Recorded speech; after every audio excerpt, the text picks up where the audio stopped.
Oh, welcome. How's everyone? Can you see it? Can you hear us, Lisa? I can. This is nice. Let me get this straight. How are people getting on to see us? They are. We've got 4. We're broadcasting over 2 YouTube channels, and anyone that's got the link on Facebook can watch us. So welcome everybody to All In. Lisa and Steve are back. You thought, well, no, we're living miles apart now. We are back. We have returned to the world of live streaming, the Richard and Judy of the collective Oldo, as I called ourselves. Yeah. We couldn't help ourselves. We wanted to do this. Hey, who's this? Naveen, who I know is at the collective. He's saying hello. Hi, Naveen. Great to have you watching us. Thank you. You've not met Lisa. You will do soon. She's coming back. She's coming back. So. Oh, that's cool. Well, yeah, so me and Steve used to live in a group. For people who don't know, James is here. Hello, James, Nikki. Oh, this is nice. Oh, I think your fan base are coming in, Lisa. I know you've got a wide fan base. Sharon Fryer, hello. So while people are just joining us, just to give a bit of background, so me and Steve used to live in a co-living community. So 2.5 years ago, I moved in, and we were next door neighbours. And through the lockdown, we used to actually stream live, when people couldn't meet up in person. What we did a business kind of gathering, like we couldn't give business hive mind, so like business networking on Zoom. We even did Friday night drinks, didn't we? On Zoom, all these different Zoom things we were doing. And you know what? Through the lockdown as well, we had so many chats about things. This is what kind of is behind our idea of just doing these. I've been calling it Tuesday night chats, like, I don't know, all in Tuesday night chats or something. We need to think of a name for this. But well, you started a Facebook group, didn't you, called All In, and we were like, we'll go with that.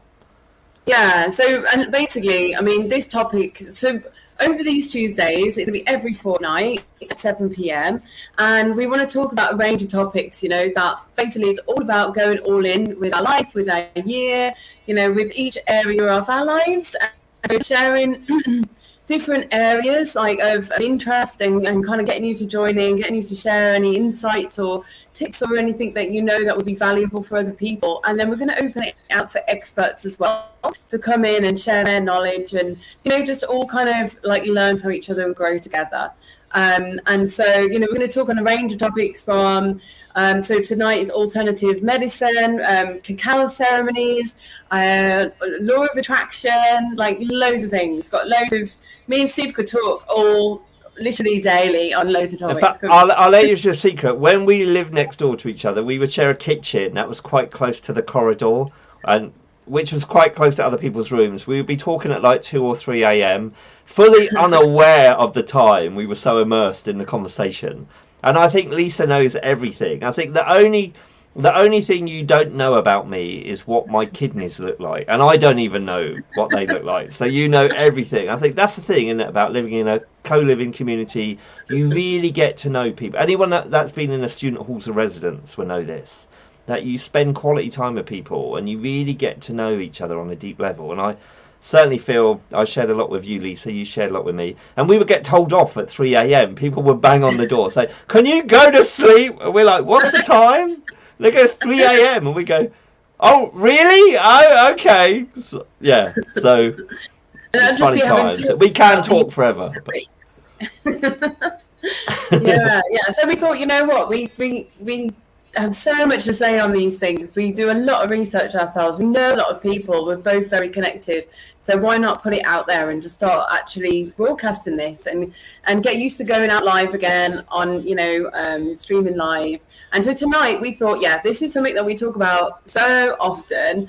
Like, I have really fond memories, even though they were hard times, of being in that kitchen. And me, when I first started getting ill, I went back to work for the NHS through the pandemic, loads of stress, not all the rest of it. And I started getting kind of ill with things. Like my health just started to deteriorate because of all the long hours and stuff.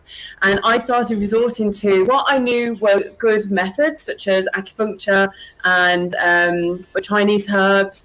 And we would have laughs at all, some of the things I used to have to do, like choking back these awful tasting water, these herbs I've been boiling up, and I can't even remember now some of the things, but like Steve always used to say, we've got to share about this. Like I remember I used to tell you, I said, you need to document this. You need to be doing little, like, is it vlog posts every day of you drinking the Mankey water, you doing whatever it was. Yeah.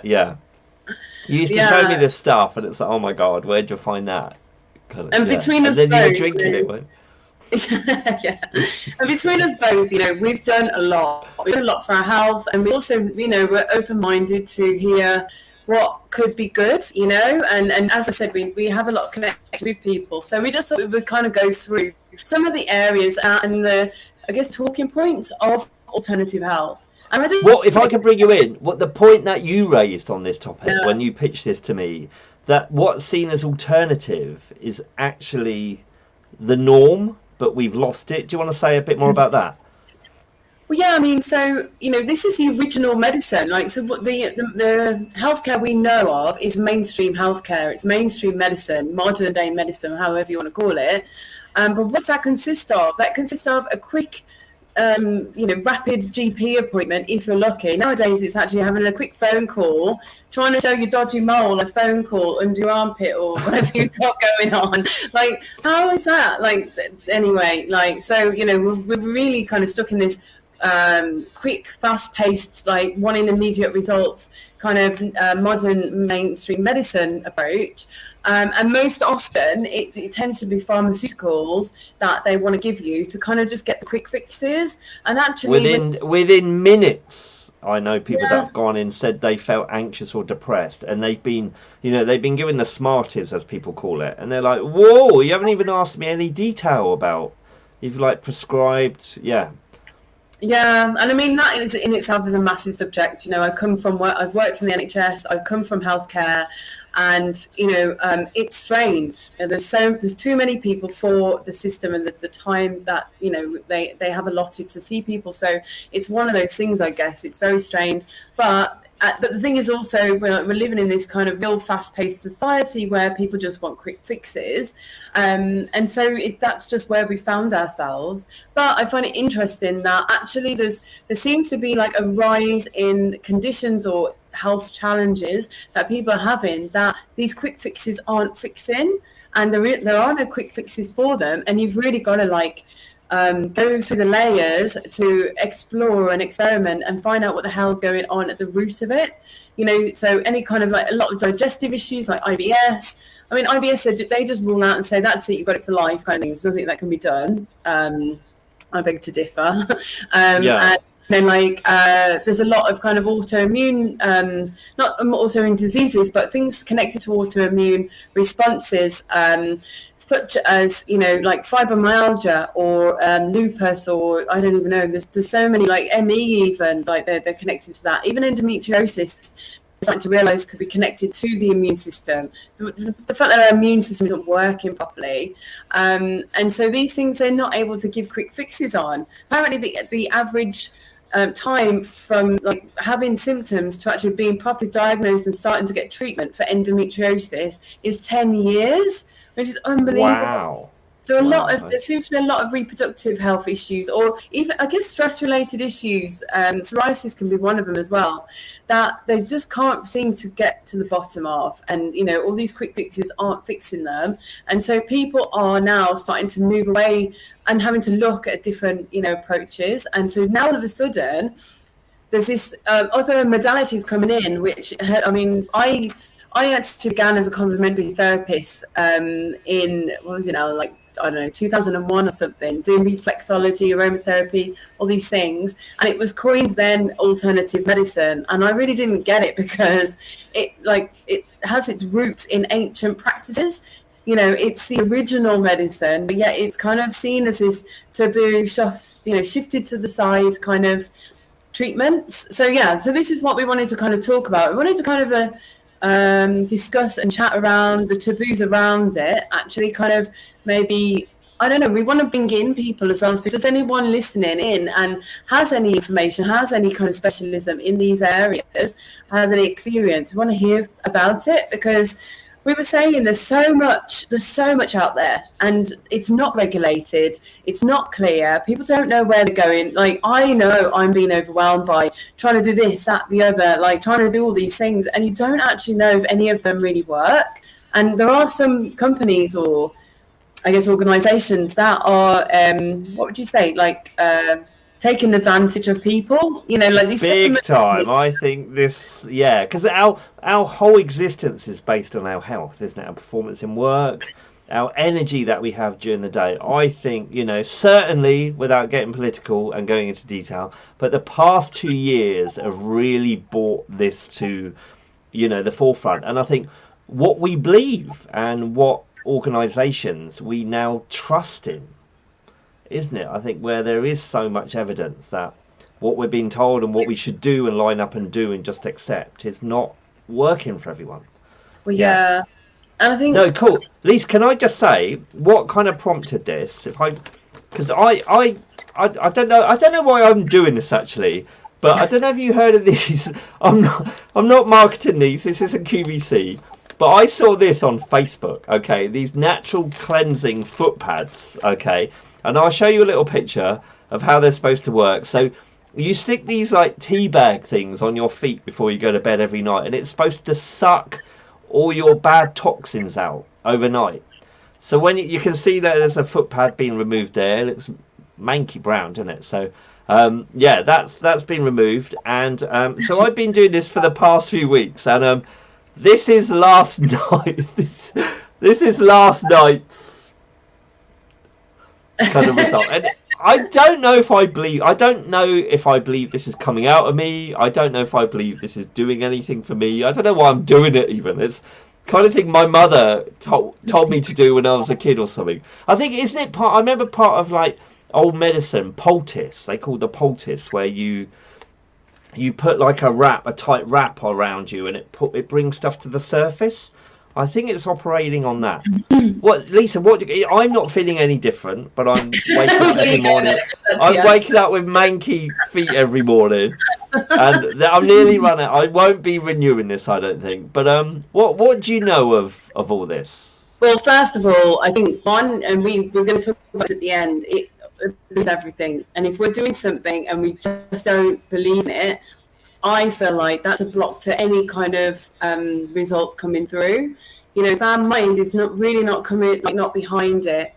You know, hypnotherapy, we say, like, if the person just isn't open and receptive to the hypnotherapy, it's not really going to work as much as it will do if someone's really believing and really open to it. So I think if you carried on doing it and you did, like, you could do an experiment and have someone who totally believes in it, they probably would get great results. And if you didn't, you know, there's that kind of element to it.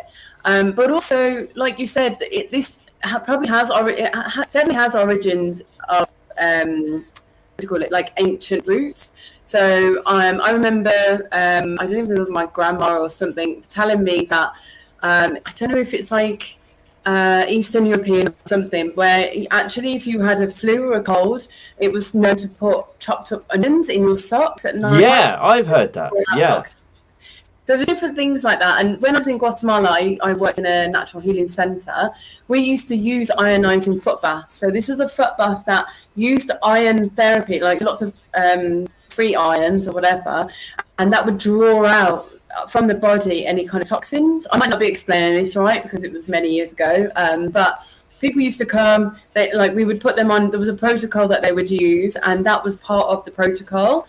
And it was all about drawing out the toxins, and the colour of the water represented what was coming out, and it did discolour differently for different people. So the potentially has got, you know, background in it, I wouldn't say. But I find it interesting the measures we will go to in order to kind of get something from it. Yeah.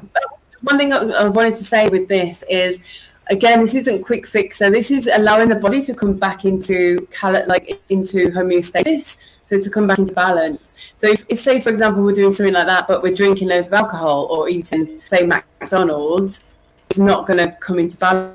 We need to put the right fuel in order to kind of, remove the right toxins and completely remove toxins. But then also we have to do this rebalancing sometimes for a certain amount of time for the body to then go back into the full rebalance. So they say, different parts of our body regenerates at different levels.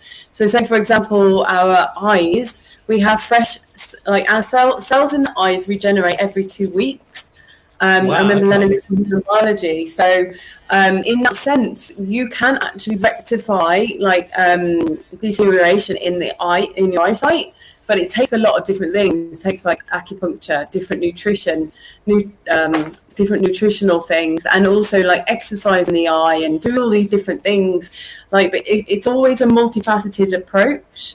You have to do it on different levels. It's not just one approach, but you need to do it in a certain amount of time for the body to regenerate all those cells. So then all of those cells then are in balance. So say, for example, something like detoxification, it can take up to 120 days for your body to fully go into balance again, because that's how long it takes for the red blood cells to have a lifespan. So that has to be, our action has to be habitual. We can't just expect, like what you said, the McDonald's drive-through mentality where we get instant gratification. We need to discipline ourselves and commit to this journey if we're going to get the result. Yeah, and it depends on obviously how long we've had any issues. I think sometimes you can just literally remove something out of your diet or whatever, and that can actually have a massive effect straight away, like coffee, for example. So it's not necessarily everything, but generally, it takes being patient and also doing different things. But I definitely think if you actually found a belief in it and you did it for long enough, why not? Why? That's the thing. It's about demystifying all these things as well, isn't it? Like there's so many of these things, and there's so many companies promoting this, that, and the other.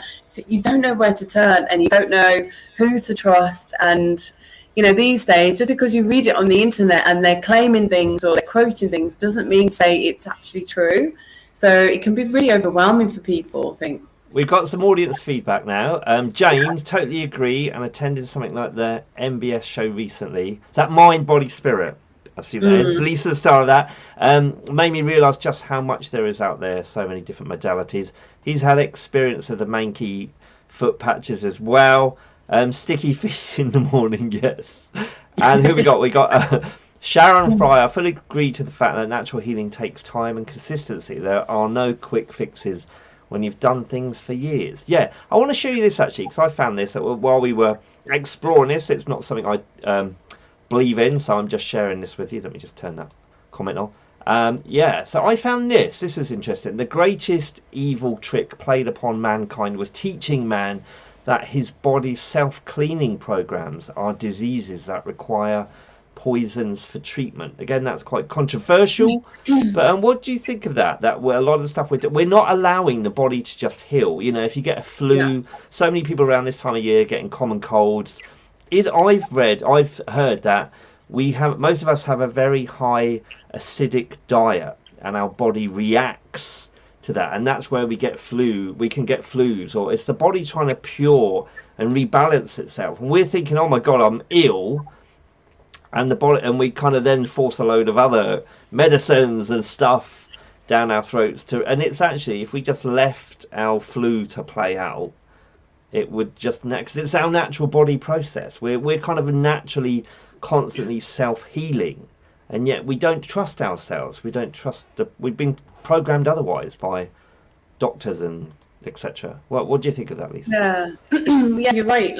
I was taught that basically when we think that we are ill, it's actually our body making us stop, making us kind of slow down, so it can actually start the healing process. So the illness is already so flus and colds, I've recently kind of learned through, I guess, nutrition and natural. I'm going to say this right. Naturopathy.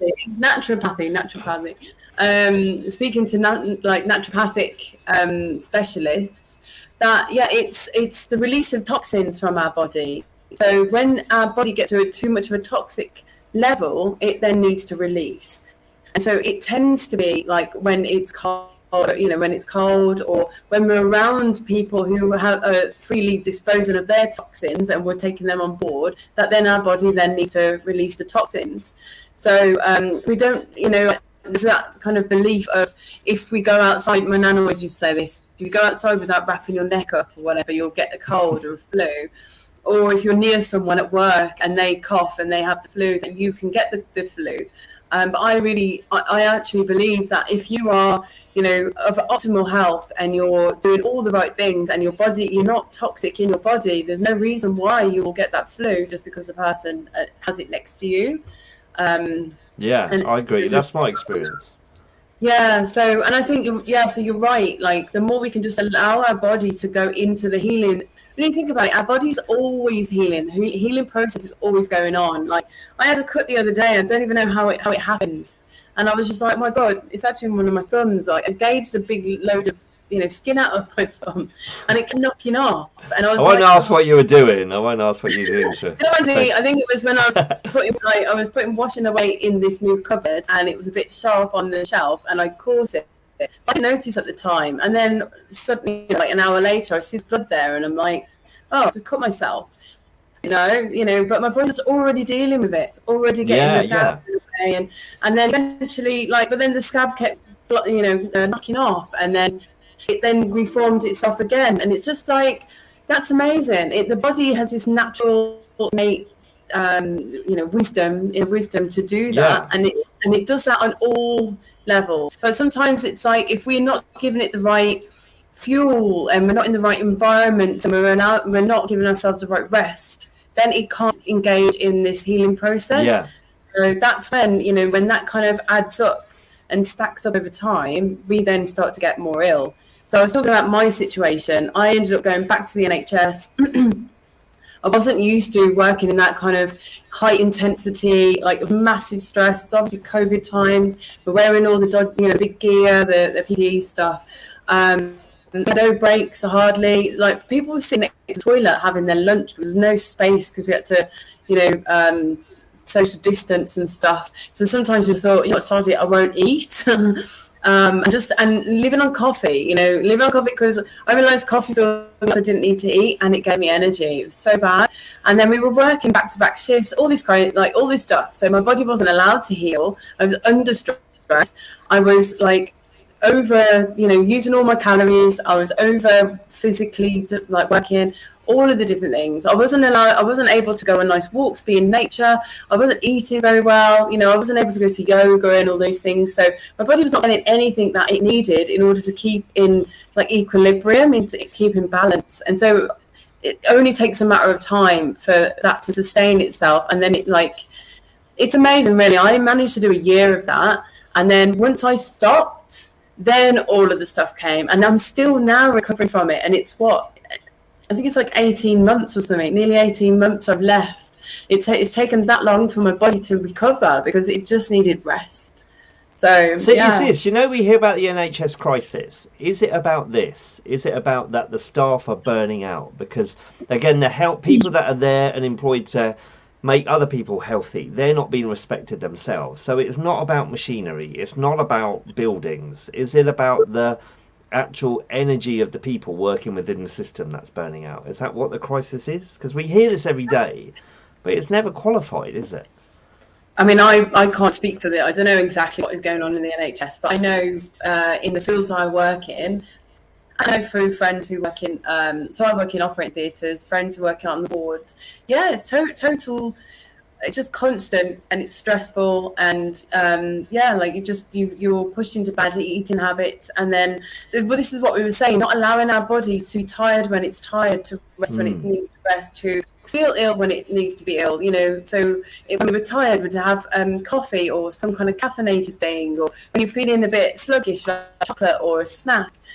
When you're feeling ill, I was having the cold and flu tablets because I knew that would push me through. But pushing through when you need to rest means that you're just Yeah. delaying the onset of the issue even more, and it stacks up in the body. Yeah. So that's, I mean, look, I think as well, we were saying just before, the NHS is amazing. We're so lucky to have it because, you know, when you have an accident, you know, or when it's critical and urgent, it's there and it's amazing. And there are times when we do need painkillers, you know, or we do need antibiotics. You know, we have a longer lifespan because of these things. These advanced medical, you know, technologies are amazing. But I think the older generations kind of, how do you put it? They had blind faith in doctors, and they just, you know, there was this feeling of just do what the doctor says, like the doctor knows best. And I think, I don't know. I mean, basically, we've got that element of it in one respect, and also we kind of have forgotten how to take responsibility for our own health. It feels like, you know, Yeah, I think that big time. eat badly, and then you've either got like obesity or diabetes or gut health problems or whatever it might be. You know, actually, we need to look at our eating habits, not like have to go to the doctors to then undo all, you know, the problems, or, you know, there's lots of different things. Like, I guess drinking alcohol, I joined a GP recently and they had like the questionnaire about your alcohol consumption. I haven't done these questionnaires before, and I was like, oh my gosh, like this is kind of making me out to be like I've got an alcohol problem. But I have a few well, I don't have as much now as I would have done before socializing, but a few glasses of wine on a weekend, and that's measuring like toxicity now. Like that's what they're kind of leading it towards. And pretty much everyone I know has a few drinks on the weekend. Yeah. And just is what do you call it? Our society, the way that we, you know, like the way when it's sunny, a beautiful sunny day after work, everyone wants to go to the pub or to the park. Default, isn't it? And yeah, so cultural programming, cultural behaviour is, yeah. We got a few comments. We got Sharon, I'm a therapist, and when my clients start implementing changes, if they are consistent, it always works. James again, we live in a world of quick fixes, fast food, speedy deliveries, medicine to stop the symptoms, but don't always treat the cause. Yeah, definitely. Yeah. Sharon again, I was unable to get the COVID vaccine due to allergies to the ingredients in the shot. So I was participating in an ONS survey and they were testing for antibodies. After I tested negative a month, suddenly I started testing positive for antibodies. Hadn't even had a cold. Somehow, with a high quality lifestyle, my body just knew what to do. Yeah, I think this is the world we're moving into now. People are realising you've got to trust yourself, and that you can't trust the external world and what we're told, certainly through the media. You've got to trust your own gut. But also, I think the reason why I wanted to open this conversation out as well is there are amazing modalities out there. Like there are the natural healing modalities. There are also the kind of mainstream medicine approaches that really work too. And it's about kind of like sharing our experiences so that we can learn from each other. You know, one thing, I've been in so many different groups and forums and courses and all the bloody stuff. Like I've learned so much, and I've learned, you know, not only through training and my own experience but from other people's experiences. So, you know, we thought we'd share, you know, so we want to open it out, like share if you've had any experiences with any natural healing modalities, or, you know, however you want to call it, alternative medicine. Share in the chat with us. And, you know, we want to open this conversation out after this call as well, and keep conversations going, you know, in the all-in group. Come back to this topic as well in future weeks. That's what it's about. It's about like learning from each other, learning from experience. And so we wanted to share, like Steve shared. Steve's come more prepared than me with his pictures and his actual demo. I'm that kid at school that had the little project all done perfect. Yeah, I didn't realize we were coming with the actual things. I should have got some of my soggy herbs to show you. But no, I wanted to share, I guess, so over the years, so I wanted to share some things that I know are, you know, common practices now that people are kind of moving towards. And interestingly, actually, I was looking into like private healthcare and, you know, like what it covers these days. And actually, acupuncture is now being recognized on private healthcare as just as good of a route to healing as like physiotherapy and things, and so they're actually covering that on private healthcare, which is amazing. And so through the last 5 years or so, they're now bringing in like reflexology and Reiki into the hospital setting. So mainly, I think in the oncology wards and maybe like pain wards and things, but which is amazing, So actually, these alternative medicine practices now are getting like, they're realizing that they are the things that actually help and work, and they don't anything really in the way that a lot of other things do. I was going to say, everything comes down to economics, doesn't it? And if this stuff is cheaper, not only is it healthy, not only is it empowering individuals to take responsibility for managing their health, but if it's cheaper, it's going to save the whole system a fortune, and then that money that's saved can then be moved to where it's needed. My experience of this meditation, I've been meditating for about, I don't know, my God, let's just look back. Since about 2010, I've been doing it. So what's that? 12 years. And it's free. It doesn't cost anything.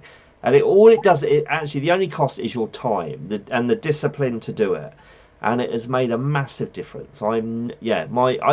Without a doubt, the kind of analogy I give, when your mobile phone is running low and you plug it in and you see the energy bar just start to zap up, I think meditation does that. When I'm ever fatigued, like say a long day at work, I just instantly lay down, meditate for 15 minutes, and all it is breathing, listening to a guided meditation, and my energy is back. Yeah. And so many people, when they say, well, what do you do? I say, I meditate. Oh, I can't do that. I haven't got the time. And you're like, wow.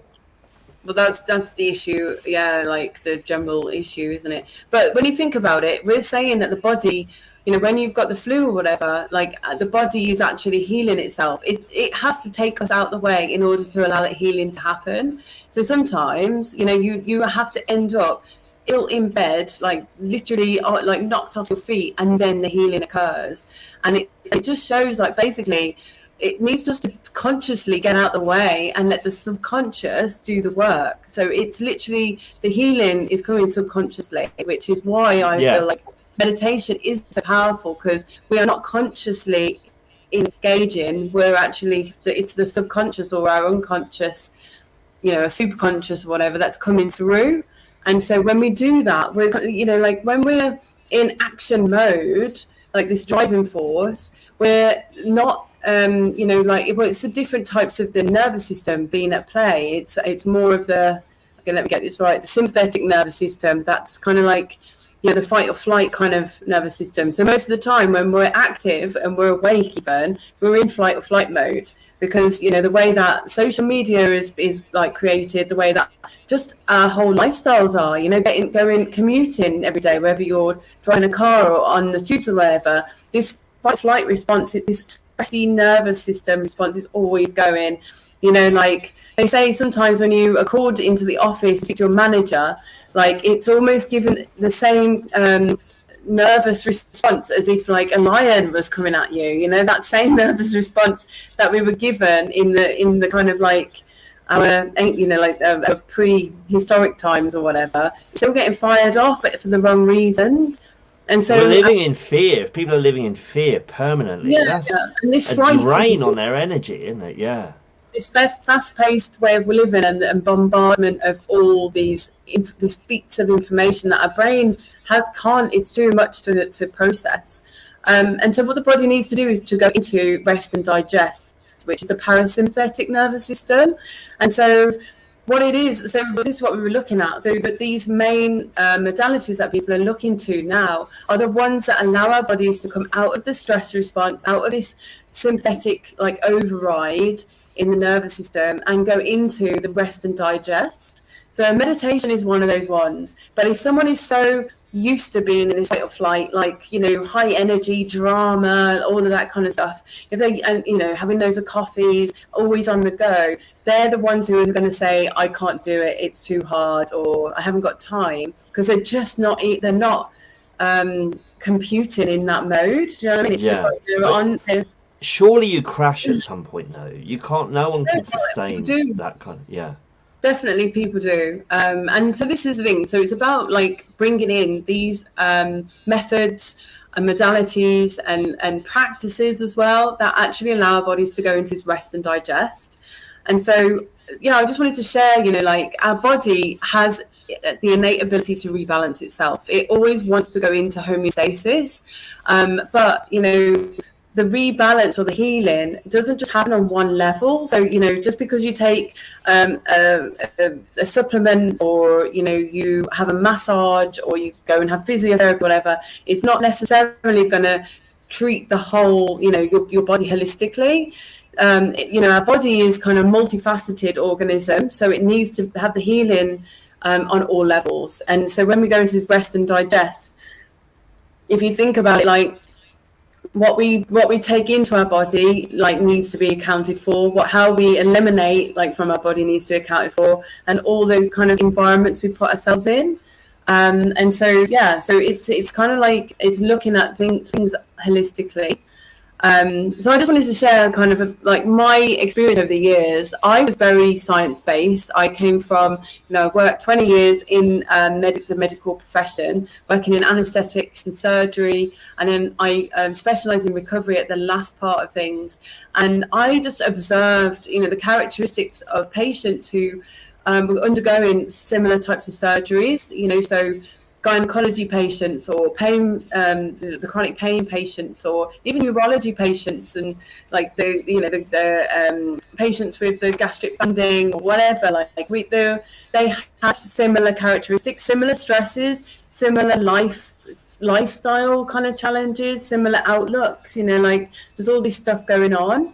And so if we ignore, if we have a lifestyle challenge, like a lifestyle that we know isn't really good for us, but we keep ignoring it. And then if we have things that we allow ourselves to stress us, and then we have a mindset that doesn't look at the bigger picture, we can start to develop, chronic illness over time.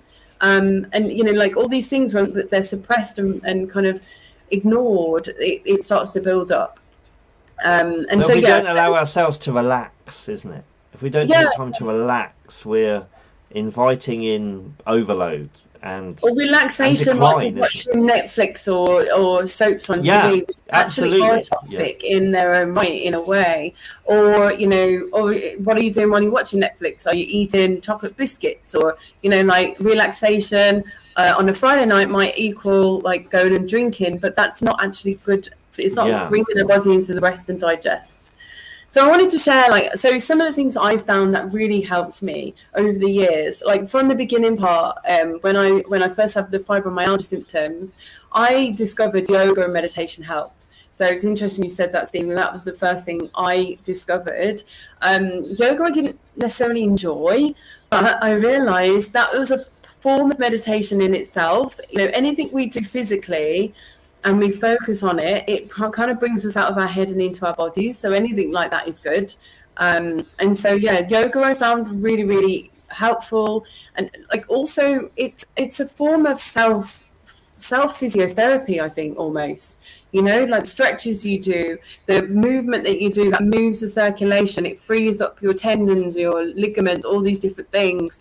It's like, so if nothing else, doing some form of yoga or meditation or movement is so powerful. And mindfulness, I was actually introduced to mindfulness through a pain management program through the hospital, which I found amazing. It made me realize that the pain sometimes moved around my body. So if it's moved from my right shoulder, say, for example, then it means it's not chronically always there. So if it can move, then I can kind of remove it. And I started to realize that I could do that. And so when I realized that, then I realized that, well, there's the power of the mind then. And then I started to look into, sort of more things around the mind. I started working with hypnotherapy, went to a hypnotherapist to look at that, how I can release the focus around, the pain. And so hypnotherapy is such an amazing modality that I would definitely recommend people checking out. Like acupuncture is another one. I could go on and on and on. I won't go on into all the different things, but we're doing this every Tuesday, so one of the things I just found, like, categorically, was the ancient practices of medicine are still being used today. And one thing I found absolutely mind-blowing was in traditional Chinese medicine, apparently, I don't know if this still happens, I have asked people who have worked in Chinese medicine, and they've said they've known it to be true. The doctors who look after their patients in traditional Chinese medicine, it's their responsibility to actually keep patients well. So they don't have sick patients like our doctors do. So, we go to the doctor when we feel sick and they try and make us better. Whereas in traditional Chinese medicine, they have an allotment of patients. And when the patients then detect my energy levels are low or whatever, they go and get herbs, or they go and get acupuncture, or, they do certain practices, I guess, whatever they do, but they adjust their energy to realign themselves back into balance. And so apparently doctors were fined if they had ill patients. So wow, okay. Was the fact that their patients all stayed well. And I love that principle. And the principle of acupuncture is, and also Chinese medicine, but also Ayurvedic medicine, which is a traditional Indian kind of medical philosophy. They're very similar, and it works on the fact that we have energy systems in the body. So it's meridians with the Chinese medicine, and I think chakras in the Indian philosophy, and it's all about keeping those centers aligned, unblocked, and doing practices that keep them unblocked on a daily basis, whether that's qigong or what else is there? Tai Chi or those kind of practices, or having reflexology or acupuncture, having herbs, doing movement. There's loads of things that do, and it's all about creating energy in the body and preserving energy in the body and just kind of keeping yourself in the rest digest mode. This is what I think teach, there's not from that. Yeah, Sharon has said, I offer a variety of massages. You mentioned the reflexology and emotional freedom technique. That's that thing, isn't it? That I am well. Is that the one where you go, yeah? Because that sounds so bonkers, but if it works, doesn't it? And I've always had sinus. It's working on the nervous system. Yeah. Yeah, so it's not bonkers. There's credible kind of information behind it. And I guess it's basically bringing in, again, it's distraction for the mind, but then we're affirming what we want to let go of and release. We're reaffirming what we want to bring in and how we want our body to be, and we're tapping it into our nervous system. So so there's a lot of this, and it's basically energy medicine. Energy medicine, that's an interesting term. I've not heard that. Wow. You said as well, the cacao ceremonies is one of these kind of modalities as well, and any kind of plant medicines as well. It's actually moving us out of our mind and the limitations it has, and into our energy body. And our energy body is expansive. It's limitless. And it's about tapping into, the force of energy that we have, that makes our heart beat, that makes our lungs fill our body with oxygen. All of these unconscious systems and behaviors that are going on, us needing to actively remember, we need to tap into that in order to heal, in order to stay healthy as well. So yeah. I'm liking this one from Sharon. She said, meditation...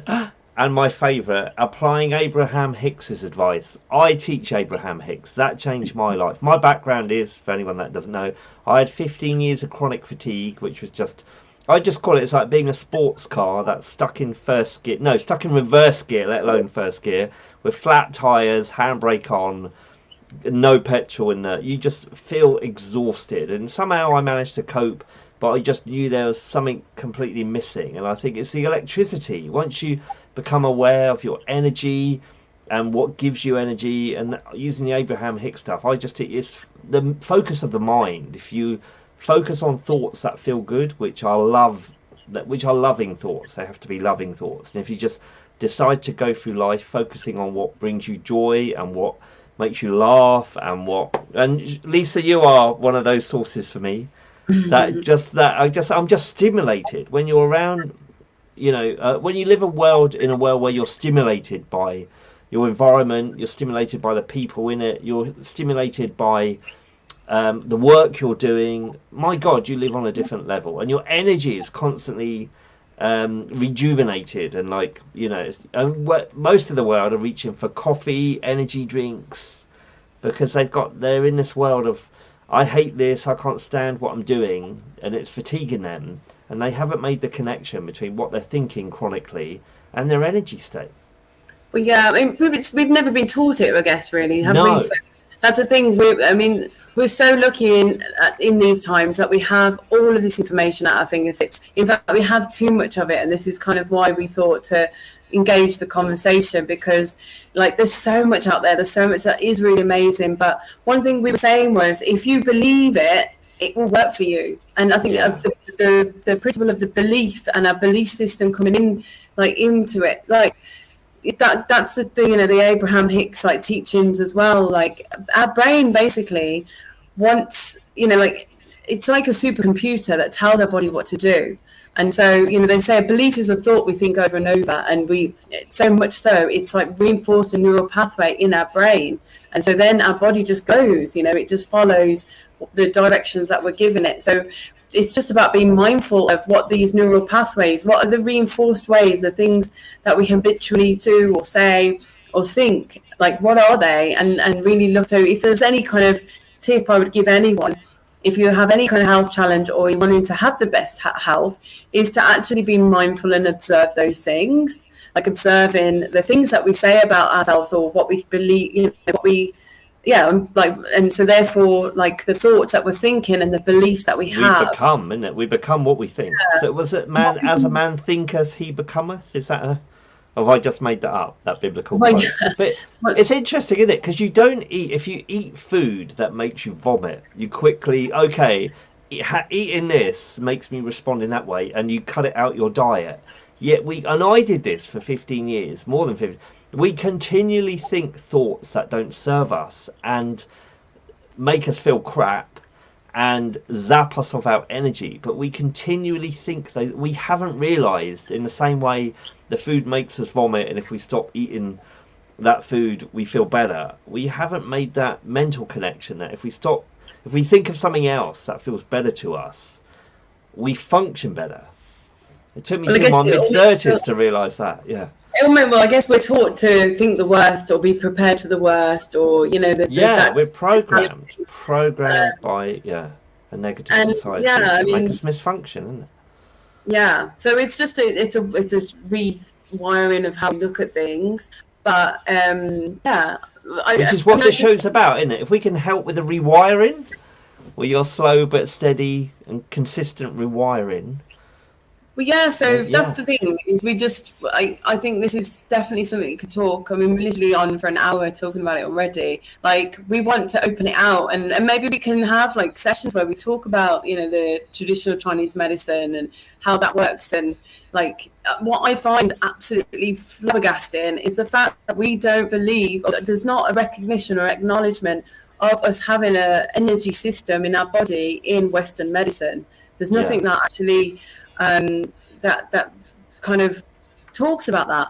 But whereas, you know, in Chinese medicine there is, in the Ayurvedic medicine there is, and other, you know, different philosophies and, you know, thought forms there are, but then in our Western medicine there isn't. And so it's like, well, that's a big red flag for me. Like, if we don't... I think mechanistic, are we like a machine? We've seen in the West, I remember the Enlightenment and philosophe from the French Revolution, science viewed our body as a machine, a mechanical device. The concept of spirit is not acknowledged in Western medicine, as far as I'm aware. But so that is, you know, and again the concept of God, and are we in a world of well-being, or are we supported by angels? All that kind of spiritual stuff. It's just discredited by the West, isn't it? That's massive. That's a massive, I guess, jump. But I think the fact that, you know, we have a cardiovascular system, we have a immune system, we have our nervous system, but we don't believe, there is no acknowledgement of a energy system. For me, it's just unbelievable. So, you know, as far as I know, in my medical training, we were taught energy derives from what we eat, carbohydrates. even that's wrong. And we were just, this is another conversation, like all of the kind of propaganda around low fat diets and the fact that fat is bad and like that's something else. But so our Western medicine is so limited, and I think this is the thing, is just being mindful that there's so much more actually out there that we need to learn about, and to take responsibility for our own health, to not just rely on the NHS and going to the GP when we're not feeling right, or when things are kind of out of balance. We need to look at what's going on for ourselves and to start taking responsibility for our own health. And the first and foremost is nutrition, which is a topic that I really want to talk about, and invite someone on to the show to talk with us, because I think everyone can learn a lot about gut health and all the different things about nutrition and diet, and debunk a bit of the stuff that they tell us, because it's so confusing. We were talking, just to end on this, another one, we were talking about these kind of, I guess, crazy things that we find ourselves doing, and thinking, what on earth, what on earth am I doing? I really want to write a book, actually, and I was thinking I might call it, like, If My Mum Could See Me Now, because some of the things I've tried to do to make myself better, like I was saying, to the herbs that we were talking about, I was taking these Chinese herbs, literally looked like the stuff you'd scrape off when you walk through the woods. It was just a bit dark and stuff, and I had to boil that and drink it. But there was another thing I came across, a guy called the Medical Medium. I'm sure there'll be a few people listening who might have heard that again. of it. You broke up then. You distorted then as you said that. What was that? Someone who's called the Medical Medium.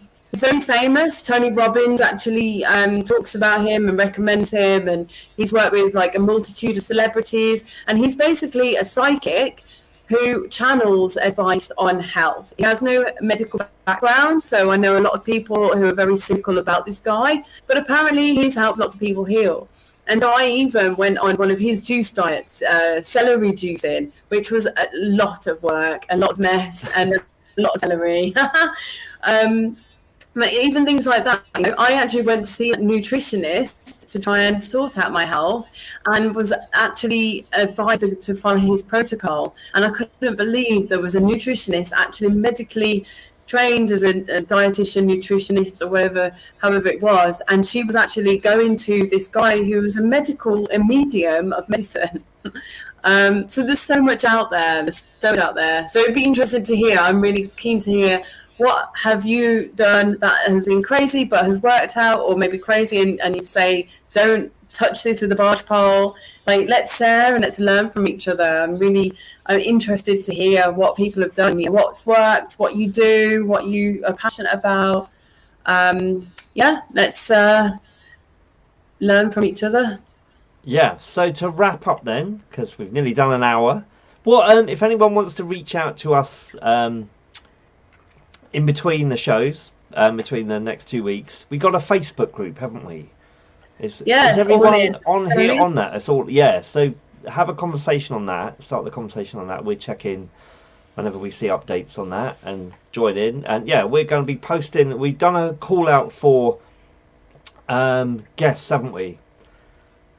We've done it in the blurb. If you've come through the meetup group, if you're interested in being part of this conversation on the show, we can get you via the power of live streaming and Wi-Fi, etc. We can get you on the show. You can be part of the show. And it'd be really good. So do engage with us. Do tell us what we should be talking about, how we can continue this discussion, what we aren't talking about. That'd be interesting. Yeah, I mean, we could talk more on these subjects as well, but we were thinking about talking about fear next time. So feeling the fear and doing it anyway, which is something I'm totally just not a fan of, and actually how to work through fear and move, literally move through fear. So that's how we were thinking, what we were thinking about talking about next one in 2 weeks. But we're open to subjects that people would like us to discuss and open out and just share with us. Cool. So we'll wrap up now then. So in 2 weeks' time, Fear by Lisa Fearon of Lisa Fearon Coaching and Steve Scaredy Cat Surridge. I'm not Scaredy Cat. No, cool. Excellent. Thank you so much, everyone, for joining us. Have an amazing rest of your Tuesday. Have an amazing 2 weeks, and we'll see you real soon. See you in Take the care. group. Yeah. Bye-bye.